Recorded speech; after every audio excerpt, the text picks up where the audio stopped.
Shalom, Bapak Ibu, Saudara pejabat, hamba-hamba Tuhan, BPD, Jateng dan DIY, serta semua anggota jemaat di Gereja Bethel Indonesia.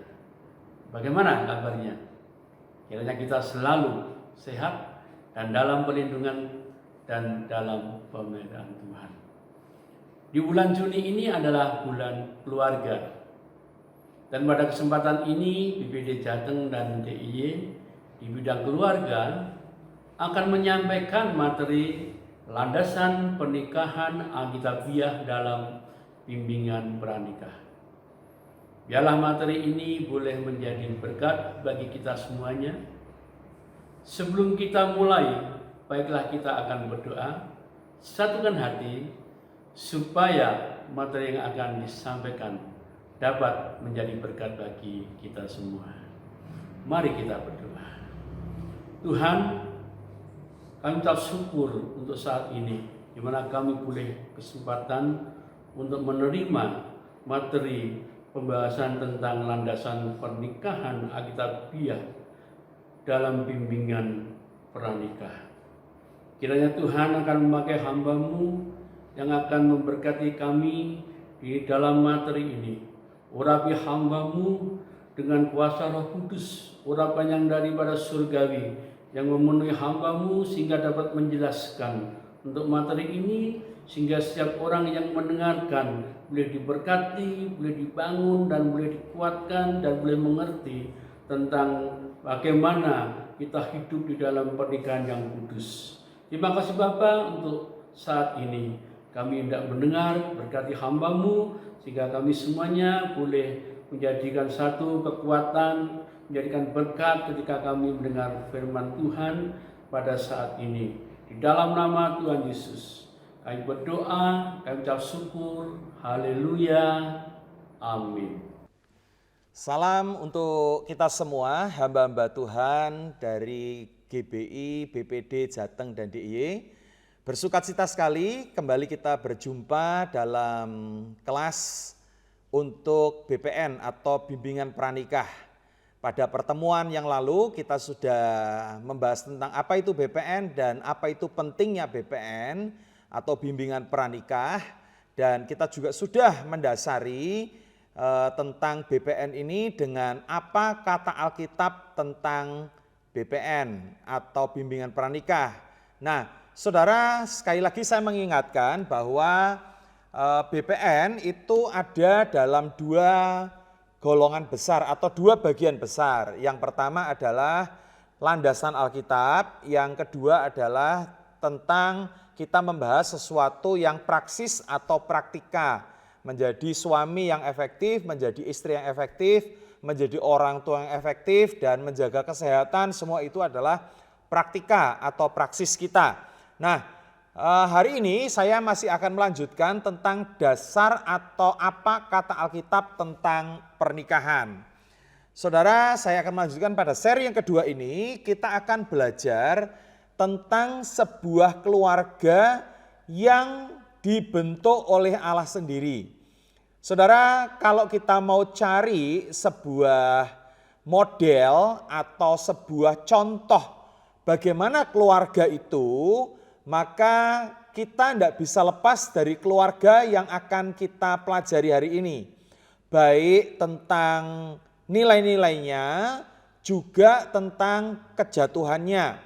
Saudara, kalau kita belajar tentang keluarga, maka keluarga inilah yang akan menjadi keluarga di mana kita belajar. Karena keluarga ini adalah keluarga yang dirancang oleh Allah sendiri, dibentuk oleh Tuhan sendiri.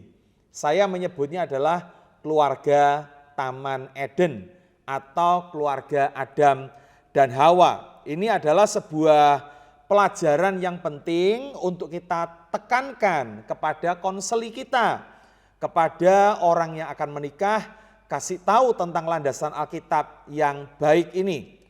Nah, apa yang kita pelajari dari Taman Eden ini? Ini adalah keluarga pertama kali di atas muka bumi. Sekali lagi, ini adalah keluarga yang dibentuk oleh Allah sendiri. Jadi ini adalah keluarga yang didesain oleh Tuhan sendiri dan tentu saja pasti menjadi keluarga yang luar biasa untuk kita bisa belajar. Nah, kita akan belajar tentang 3 bagian dalam keluarga Taman Eden. Apa itu? Yang pertama adalah pria dirancang untuk bekerja. Kasih tahu konseli kita bahwa Adam ditempatkan di Taman Eden bukan untuk nganggur-nganggur. Nah, panggilan seseorang kalau mau menikah, maka bekerja bagi seorang pria adalah wajib hukumnya. Saudara, saya ingin membaca dalam Kejadian pasal yang kedua ayat yang ke-15. Demikian bunyi firman Tuhan. Tuhan Allah mengambil manusia itu dan menempatkannya dalam Taman Eden untuk mengusahakan dan memelihara taman itu. Perhatikan saudara, Adam diciptakan sekali lagi bukan untuk santai-santai, tidur-tiduran, rebahan di Taman Eden. Adam ketika ditempatkan di Taman Eden, maka dia punya tugas. 2 tugas Adam disebutkan dalam ayat ini, yaitu mengusahakan dan memelihara taman. Saudara tahu apa itu mengusahakan? Mengusahakan itu artinya mengerjakan, melipat gandakan. Kalau ada pohon yang tidak berbuah, maka diusahakan harus bisa berbuah. Mungkin dipupuk, mungkin dibersihkan, mungkin dirawat, disiram, dan berbagai macam usaha yang lain. Nah, yang kedua adalah memelihara. Memelihara itu artinya menjaga supaya bisa terus berbuah. Bukan hanya yang tidak berbuah menjadi berbuah, tapi mengusahakan dan memelihara artinya pohon yang sudah berbuah pun harus lebih banyak berbuah. Jadi tugas Adam itu sangat-sangat berat. Apalagi kalau kita belajar tentang Taman Eden, luasnya wow, sangat-sangat luas. Dan kalau hanya Adam seorang diri yang mengurus, pasti Adam kewalahan. Adam pasti kelelahan. Tetapi satu hal itulah yang dirancang Tuhan atas kehidupan seorang pria, yaitu pria syarat untuk menikah adalah bekerja. Nah, syarat penting bagi pasangan yang akan menikah, sekali lagi seorang pria harus bekerja. Makanya bagi kita hamba-hamba Tuhan yang mengkonseling untuk calon pernikahan dalam BPN, salah satu pertanyaan pentingnya adalah buat mereka, khususnya buat pria, sudah bekerja belum? Sudah punya penghasilan belum? Ini penting sekali. Kenapa? Karena ini bukan bicara soal bagaimana hidup nanti perlu uang, tetapi ini adalah dasar pernikahan secara alkitabiah. Karena Adam diciptakan sebagai seorang pria, mewakili pria, yaitu punya tugas untuk bekerja. Maka dari itu saudara, ini menjadi syarat yang utama. Saudara, saya pesan sungguh-sungguh, kalau saudara bertemu dengan konseli, mereka ternyata masih kuliah, belum bekerja, mereka belum punya penghasilan, datang kepada saudara mau menikah, saudara, saya mohon saudara bisa menolaknya atau memberitahu dia bahwa bekerja itu penting. Makanya kita mesti menanyakan di awal, sudah bekerja belum? Karena bekerja ini sesuatu yang bukan bicara hanya soal bagaimana dia punya penghasilan, tetapi juga bicara soal bagaimana orang ini hidup seturut dengan firman Tuhan. Bicara penghasilan itu sangat penting juga. Bagaimana dia bisa menghidupi keluarganya kalau dia nggak bekerja. Saya pernah mengkonseling dalam konseling pernikahan, maka pertanyaan ini saya tanya kepada orang yang mau menikah. Gimana? Apakah kamu sudah bekerja? Dan pria yang mau menikah ini berkata, belum Pak, saya baru lulus kuliah. Loh, kok mau nikah? Dia berkata, tapi Pak, setelah saya menikah bulan depan, orang tua saya akan bukakan saya toko, akan bukakan saya usaha. Maka saya berkata jangan dibalik. Ini firman Tuhan. Jangan dibalik, menikah dulu baru bekerja. Mari firman Tuhan berkata, kerja dulu baru nikah. Firman Tuhan berkata bahwa pernikahan harus dipersiapkan dengan baik, lewat juga keuangan. Saudara, bagaimana mungkin seseorang akan menikah jika dia belum punya penghasilan?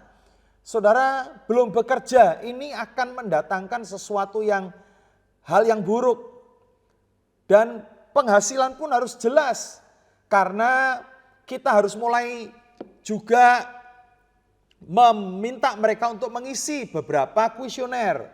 Salah satu yang ditanyakan adalah, berapa penghasilanmu dalam sebulan, baik kamu maupun calon istrimu. Nah, kira-kira kamu nanti kalau mau menikah, setelah menikah, kamu akan punya pengeluaran berapa? Coba dihitung, misalnya keperluan rumah tangga, makan, minum sekian, untuk internet sekian, cicilan mobil sekian, cicilan rumah sekian.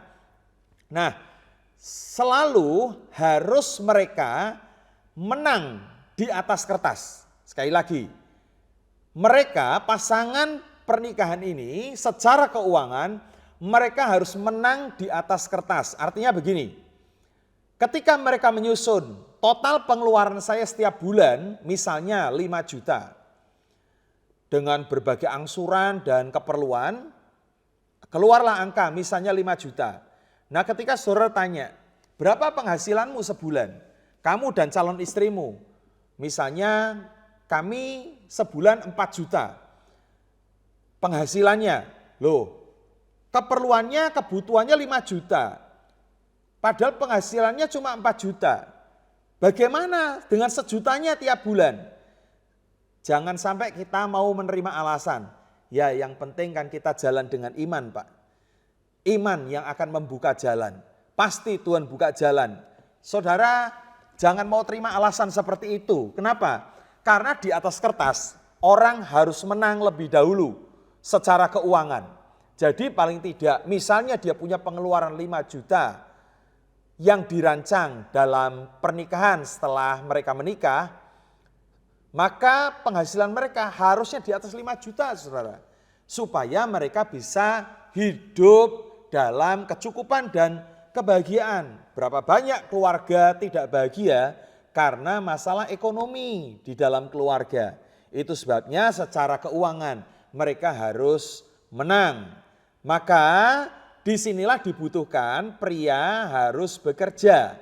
Saudara tekankan itu, bahwa seorang pria bekerja bukan soal yang pertama penghasilan, yang kedua bicara juga tentang gambar diri. Bagaimana seorang pria yang tidak bekerja? Wah, di mata istrinya tidak ada harganya, saudara.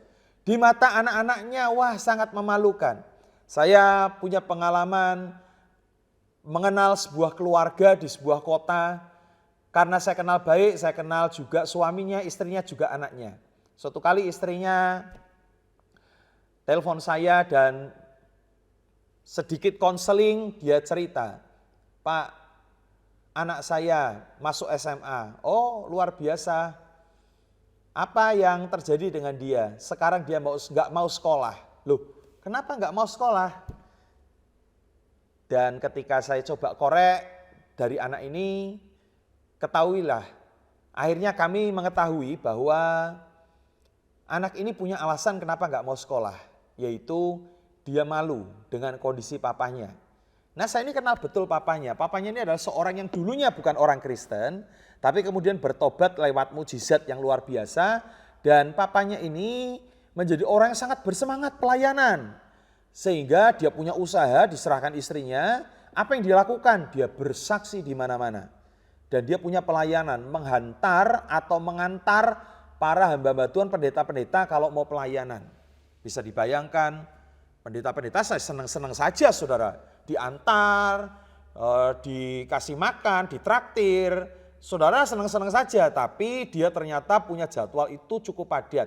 Sehingga dia akhirnya meninggalkan pekerjaannya. Sehingga ketika anaknya SMA ini masuk sekolah, di hari pertama diberikan belangko di mana anak ini harus mengisi nama orang tua, nama ayah, nama ibu, dan sampai kolom pekerjaan ayah, maka dia bingung. Apa ya pekerjaan papahku? Hanya kesana kemari, kesaksian kena kesana kemari yang bekerja mama. Dan dia begitu malu dengan keadaan papanya. Maka dia berkata, aku tidak mau sekolah karena aku malu. Nah, perhatikan, bekerja ini sesuatu yang menjadi sebuah gambar diri seorang pria. Maka dari itu, saudara harus betul-betul menekankan sebagai konselor, saudara harus betul-betul menanyakan, sudah bekerja belum? Sudah punya penghasilan belum? Mulai cek secara keuangan, saudara. Karena ini bukan soal jasmani, ini bukan soal duniawi loh saudara. Ini sesuatu yang juga bicara tentang Alkitab. Bagaimana Adam diciptakan, dirancang untuk bekerja. Itu sebabnya kita mesti belajar dari hal ini. Yang berikutnya, yang kedua, apa yang kita pelajari dari keluarga Taman Eden? Kalau tadi adalah Adam, pria, yang kedua ini adalah wanita. Nah, wanita dirancang sebagai penolong yang sepadan. Saudara, ketika Adam tertidur, Tuhan mengambil tulang rusuk dari Adam dan membangunnya seorang wanita, dan ini diberikan sebagai istri. Saya ingin membaca pada Kejadian pasal 2 ayat yang ke-18 dikatakan demikian. Tuhan Allah berfirman, tidak baik kalau manusia itu seorang diri saja. Aku akan menjadikan penolong baginya yang sepadan dengan dia. Perhatikan, inilah rancangan Tuhan bagi seorang istri, yaitu perhatikan, saudara sebagai konselor, kasih tahu para wanita, kasih tahu pasangan wanita yang akan menikah bahwa dia diciptakan untuk menjadi penolong yang sepadan untuk suaminya. Nah, penolong dalam hal apa? Nah, kalau kita belajar di sekolah teologi, kita akan mengenal tentang kalau ada ketemu ayat sulit, maka kita mesti membuat semacam eksposisi, kita membuat hermeneutik, menafsir ayat itu. Nah, cara menafsir ayat itu ada 3 langkah. Saya ingatkan saja, yang pertama adalah kita bicara konteks dekat, yang kedua konteks agak jauh, yang ketiga konteks jauh. Nah, konteks dekat adalah ayat yang paling dekat dengan ayat itu, kira-kira apa? Nah, konteks agak jauh ya mungkin ayat yang lebih jauh, satu perikop mungkin. Nah, konteks jauh adalah konteks di mana mungkin satu pasal atau mungkin satu kitab.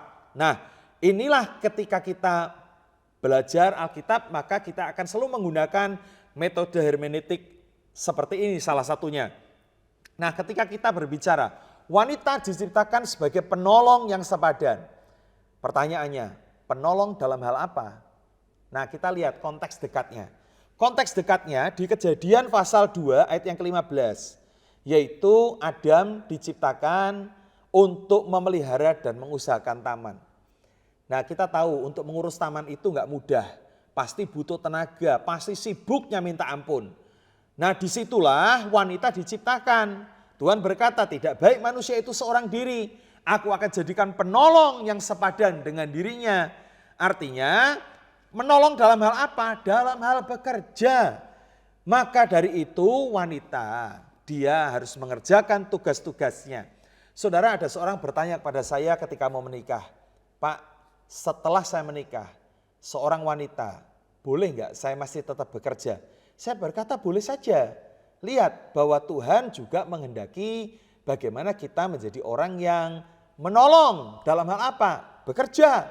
Adam ngurus taman sendirian, waduh pasti repotnya minta ampun. Dan disitulah diciptakan wanita untuk menolong Adam dalam bekerja. Saudara, ini menjadi sesuatu jawaban penolong dalam hal apa? Konteks dekatnya bekerja. Yang kedua, konteks agak jauh, yaitu di ayat yang ke-20. Di mana manusia memberi nama kepada segala ternak, tetapi baginya sendiri dia tidak menjumpai penolong yang sepadan dengan dirinya. Artinya, ketika pria ini memberi nama kepada banyak binatang, selalu dia menemukan binatang ada betina, ada jantan.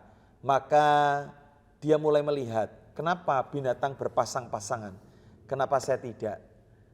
Dan ketika dia mungkin rindu untuk bercakap-cakap, gak mungkin dia akan ngomong dengan binatang. Manusia diciptakan menjadi makhluk sosial. Dia hidup dengan komunitas, dia hidup dengan persekutuan. Maka ketika dia rindu untuk mencari siapa yang bisa diajak bicara, berkomunikasi, maka dia tidak menemukannya di antara binatang. Disitulah Tuhan berkata, aku akan menjadikan penolong yang sepadan. Penolong dalam hal apa? Menolong untuk berkomunikasi. Makanya kasih tahu kepada calon pengantin wanita, kamu harus menjadi penolong dalam hal berkomunikasi. Artinya, ketika engkau pacaran, seorang wanita adalah teman yang paling enak diajak bicara oleh kekasih prianya. Ketika masa pacaran, engkau mungkin menjadi orang yang paling enak diajak ngomong. Tapi berapa banyak orang setelah menikah sudah gak suka lagi ngomong dengan pasangannya. Kenapa? Mungkin kurang update. Mungkin prianya suka bicara soal film, dia gak ngerti apa-apa. Prianya mungkin bicara soal musik, tapi wanitanya gak ngerti apa-apa. Mungkin sang pria suka bicara tentang politik, wanitanya gak ngerti apa-apa. Sehingga sang pria berkata, ngapain cerita sama kamu, gak enak, apa-apa gak ngerti. Mending cerita sama temen yang bisa ngerti tentang hal begitu. Nah, bahayanya kalau dia cerita kepada lawan jenis, bisa terjadi hal yang tidak menyenangkan, perselingkuhan dan lain sebagainya. Nah, saudara, disinilah kita belajar untuk menjadi satu orang yang menjadi penolong dalam hal apa? Berkomunikasi. Maka jadilah seorang yang enak diajak ngobrol. Walaupun sudah menikah, teruslah belajar. Mengertilah apa yang menjadi kesukaan sang suami untuk diajak bicara. Yang ketiga, konteks jauh, yaitu beranak cucu yang ada di dalam Kejadian 1 ayat yang ke-28. Di mana Tuhan berkata, beranak cuculah dan bertambah banyaklah, penuhilah bumi. Nah, ketika Tuhan menciptakan Adam sendirian, maka Tuhan berkata, aku akan menjadikan penolong yang sepadan. Penolong dalam hal apa? Dalam hal beranak cucu. Adam tidak bisa melahirkan sendirian. Adam harus punya penolong, yaitu Hawa istrinya, untuk beranak cucu, memenuhi panggilan Allah, memenuhi rencana Tuhan untuk memenuhi bumi dan beranak cucu. Nah, saudara, perhatikan di sini. Itu sebabnya ini menjadi pelajaran buat konseli, khususnya calon pengantin wanita, di mana kasih tahu dia bahwa hidupmu harus betul-betul menjadi penolong bagi suamimu. Dalam hal apa? Beranak cucu, artinya hiduplah dalam kehidupan seks yang diberkati Tuhan. Seks di dalam pernikahan adalah berkat Allah yang indah. Tetapi di luar pernikahan, seks adalah kutuk yang besar. Ini yang harus ditekankan kepada konseli kita. Saudara, seks adalah berkat Allah yang luar biasa bagi pasangan dalam bingkai pernikahan. Tapi di luar pernikahan, seks adalah kutuk yang akan menghancurkan hidup seseorang. Nah, itu adalah konteks tentang penolong. Nah, saudara, saya ingin memberikan quotes yang menarik sekali di sini, bahwa wanita diciptakan sebagai penolong. Artinya apa? Wanita bukan makhluk yang lemah. Kenapa, saudara? Karena diciptakan sebagai penolong. Seorang penolong seharusnya lebih hebat daripada yang ditolong. Saudara setuju itu? Kalau ada orang yang kecebur di kolam renang dan dia tidak bisa berenang, siapa yang harus menolong orang ini? Orang yang sama-sama tidak bisa berenang atau orang yang jago berenang? Pastinya orang yang jago berenang. Artinya penolong harus lebih hebat daripada yang ditolong. Nah, wanita dengar baik-baik, saudara bukan makhluk lemah, artinya engkau diciptakan penolong. Saat suamimu mungkin harus menghadapi kelemahan dalam hidup, banyak ujian, kesulitan, masalah yang harus dihadapi, jadilah penolong. Jadilah lebih kuat.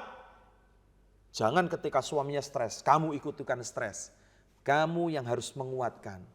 Kita harus menekankan itu karena wanita diciptakan sebagai penolong. Nah, yang berikutnya adalah sebagai penolong yang sepadan.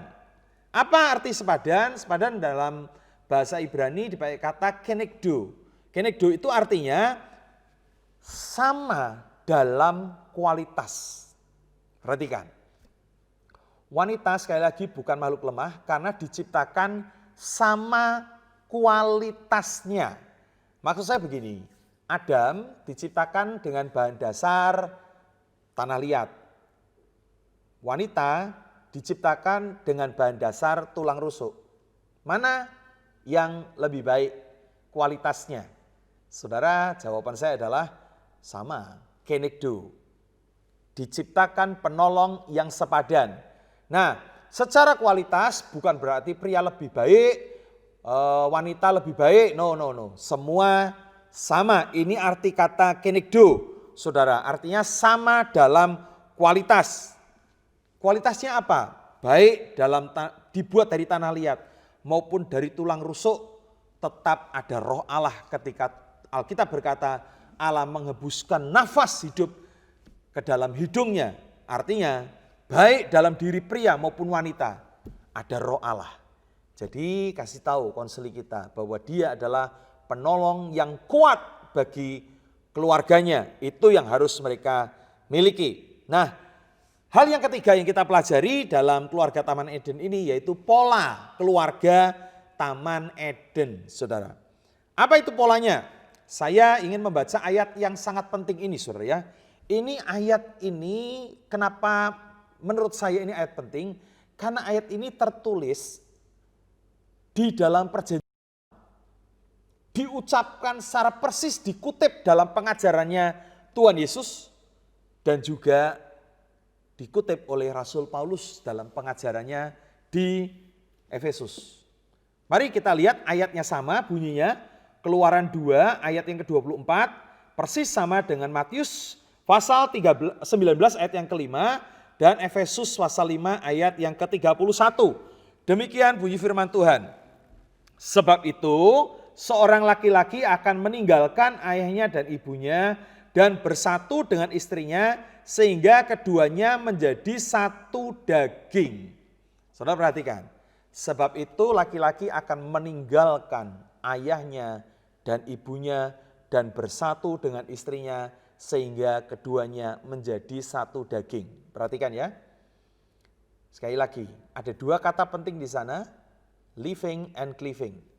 Meninggalkan dan bersatu. Siapa yang ditinggalkan? Orang tua. Bersatu kepada siapa? Istrinya. Nah, perhatikan. Kenapa banyak keluarga berantakan? Karena mereka nggak ngerti pola ini. Saya memberikan gambar. Coba lihat, perhatikan gambar itu. Namanya keluarga adalah ada dalam lingkaran yang warna merah. Anda perhatikan gambar yang saya berikan. Di atasnya Allah sebagai pemimpin keluarga. Allah membawai keluarga yaitu suami dan istri. Secara hierarki, secara struktur, maka suami adalah kepala dari istri. Perhatikan ya. Dan lingkaran itu namanya keluarga. Saudara, atasannya atau bosnya atau tuannya adalah Allah. Nah, Alkitab berkata begini, sebab itu laki-laki akan meninggalkan ayahnya dan ibunya. Kalau di keluarga itu punya anak, dan di waktu yang tertentu anak ini menikah, maka Alkitab berkata, anak itu akan meninggalkan ayahnya dan ibunya. Jadi living, meninggalkan. Bye, selamat tinggal kepada ayahnya dan ibunya dan bersatu dengan istrinya sehingga keduanya menjadi satu daging. Mereka tidak di bawah keluarga yang lama.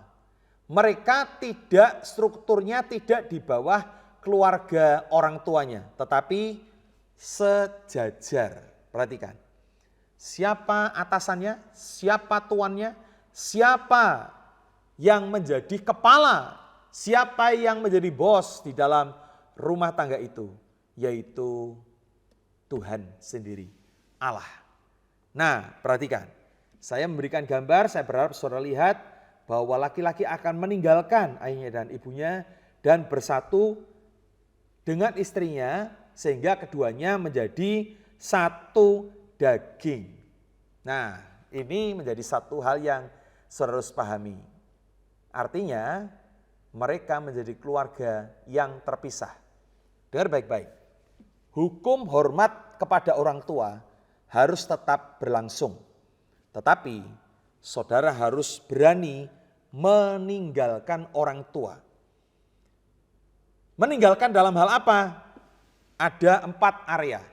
Menurut Pak Bruce Wilkinson, dia menulis buku yang beri judul The Biblical Portrait of Marriage atau Potret Pernikahan Alkitabiah.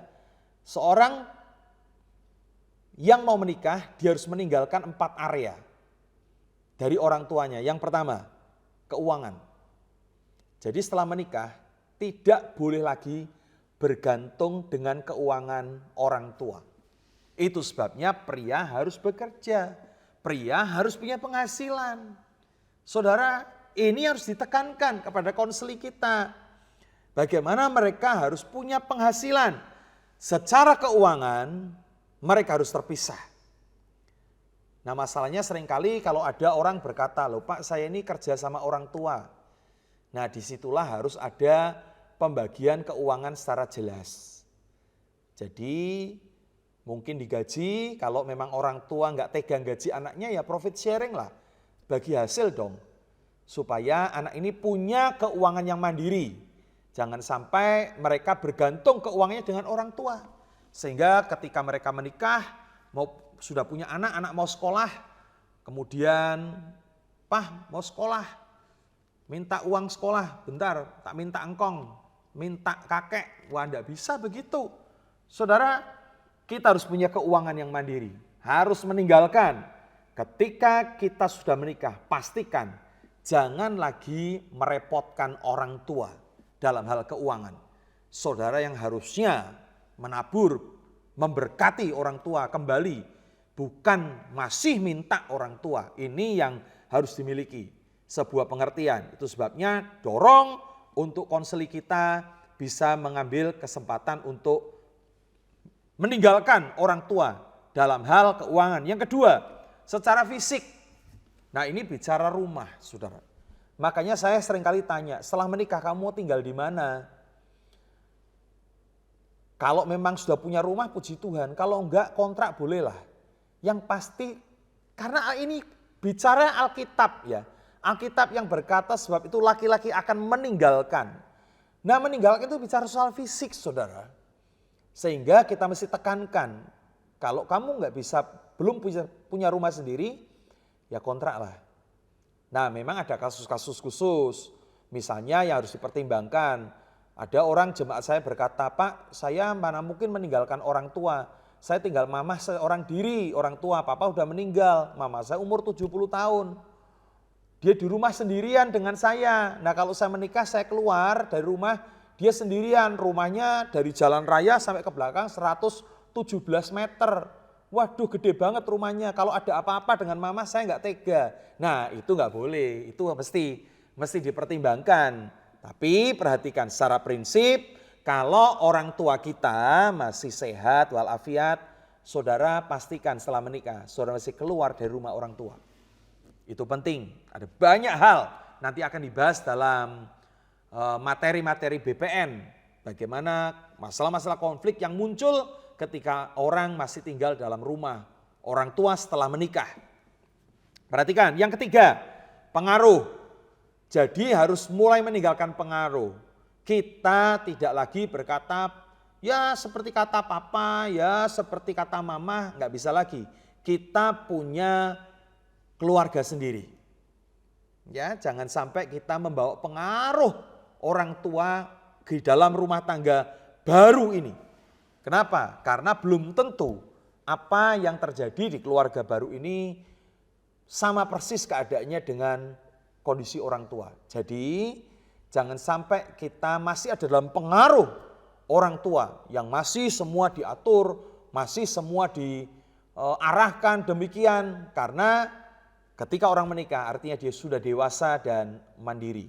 Saudara harus meninggalkan pengaruh dari orang tua.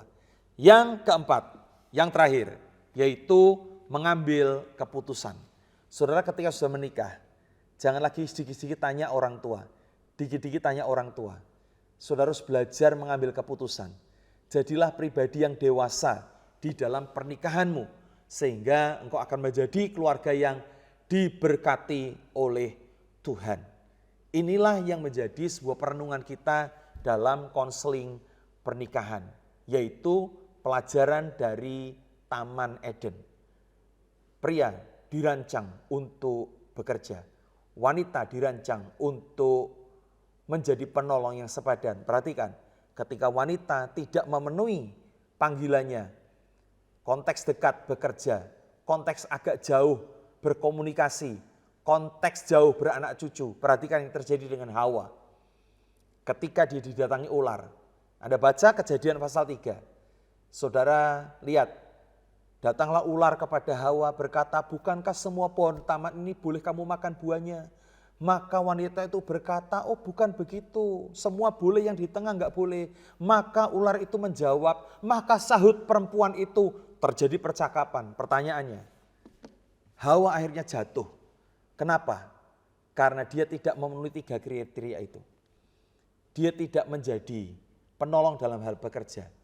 Sementara suaminya mungkin bekerja, Hawa, dia tidak melakukan pekerjaan, malah ngobrol sama ular. Konteks agak jauh berkomunikasi, bukannya dia ngobrol sama suaminya, yang terjadi dia ngobrol dengan ular. Yang ketiga, konteks jauh, bagaimana dia harusnya beranak cucu, intim dengan suaminya, dalam kehidupan seks yang diberkati.